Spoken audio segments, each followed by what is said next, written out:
Begawan Dharma yang terkena kutukan Resi Mandya kelak berinkarnasi sebagai Widura. Kisah ini mau mengatakan bahwa Widura adalah inkarnasi Begawan Dharma. Para pemuka dunia menghormati Widura sebagai seorang Mahatma yang amat mumpuni dalam pengetahuan tentang Dharma, kitab-kitab sastra dan juga ketatanegaraan. Ia sama sekali tidak memiliki ambisi dan tidak pernah marah. Bisma kemudian mengangkatnya menjadi penasihat utama ketika ia masih berusia belasan tahun. Baiklah teman, berikut ini adalah kisah Widura di inkarnasi sebelumnya yang terkena kutukan.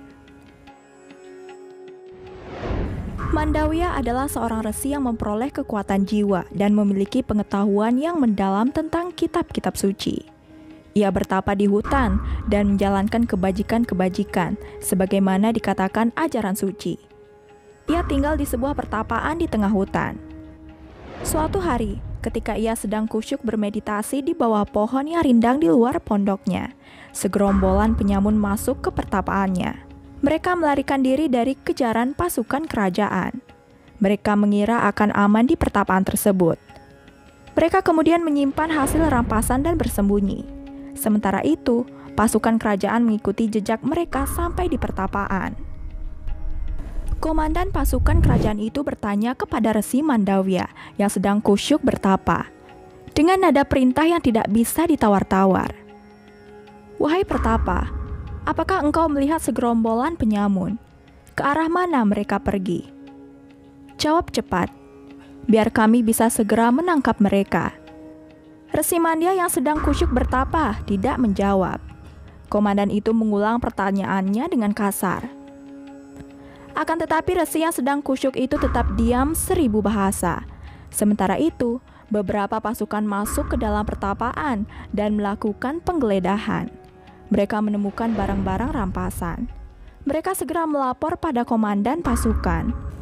Mendengar laporan itu, komandan menyuruh pasukannya masuk dan melakukan penggeledahan. Dan memang benar, mereka menemukan barang-barang rampasan dan para penyamun yang sedang bersembunyi. Komandan pasukan itu lalu berpikir,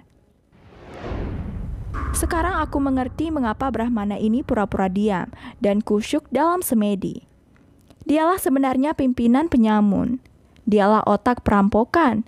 Kemudian komandan itu menyuruh pasukannya untuk mengepung pertapaan. Sementara ia pergi menghadap raja dan melaporkan bahwa Resi Mandawya ditangkap bersama dengan barang-barang hasil rampokan.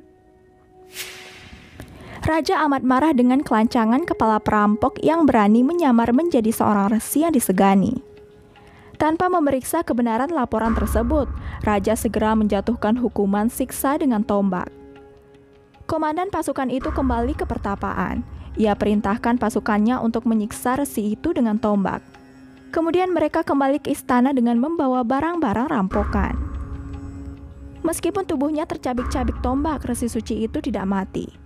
Berkat kekuatan yoga, ia masih tetap hidup. Kabar tentang resi suci itu segera menyebar. Para petapa yang tinggal di sekitar pertapaan berdatangan. Mereka bertanya mengapa ia mengalami penderitaan yang sedemikian mengenaskan. Resi Mandawya kemudian menjawab, "Siapa yang bisa dipersalahkan? Pasukan raja hanya melaksanakan kewajiban mereka, yaitu melindungi rakyat dari kejahatan."